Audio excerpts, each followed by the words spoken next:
Alan family, Assalamu alaikum wa rahmatullahi wa barakatuh.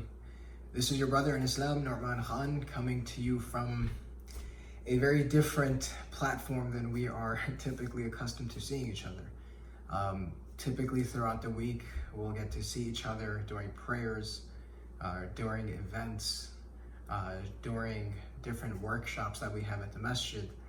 But it's a blessing that for at least now has been taken away from us. I wanted to share with you all Sunday night. I had the opportunity to lead Salatul Isha, and it was by far one of the most toughest prayers that I have ever in my life not only led but just prayed.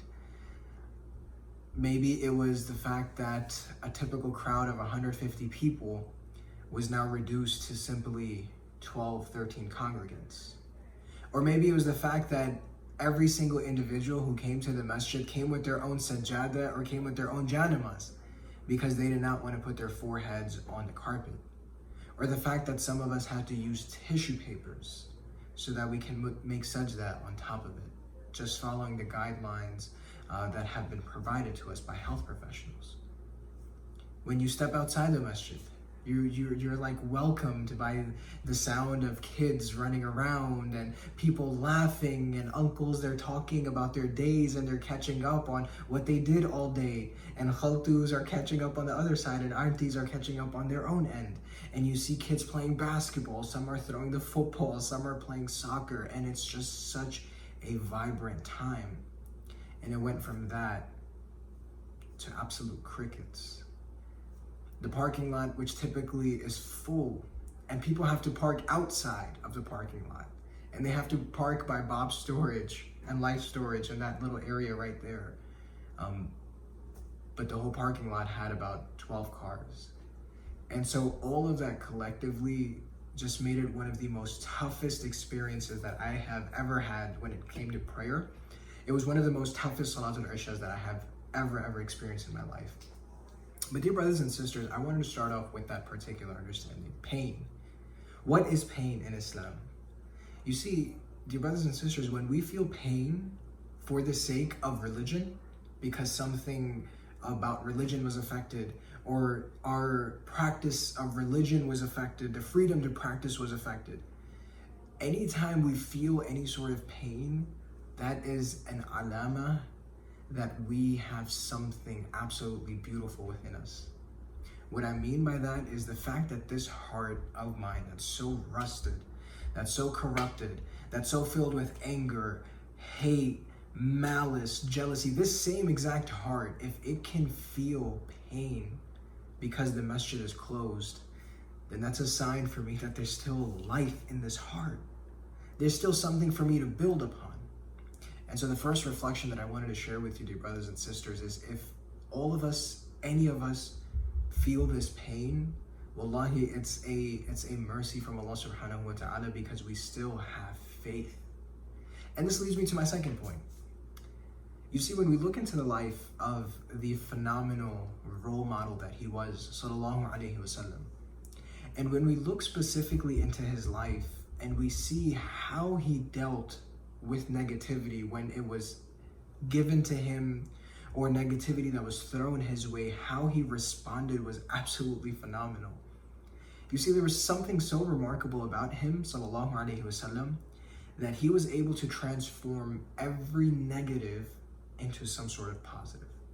Someone came and made negative remarks, he would respond with nothing but khair. Someone would slander him, nothing but good. Someone would curse at him, nothing but righteousness. Someone would lie, steal, and try to ultimately bring him down, but he would ultimately always respond with good and khair. And so, dear brothers and sisters, the second point that I wanted to reflect with you all over was that just looking around us, it's absolutely, it's so beautiful and it's so powerful to see that from amongst us, there's people that took this same very pain that all of us feel, all of you that are watching this, that share the same pain with me, of the masjid being closed and us not being able to go to the masjid. People took that very same pain and they used it and they channeled it to become a source of good for others.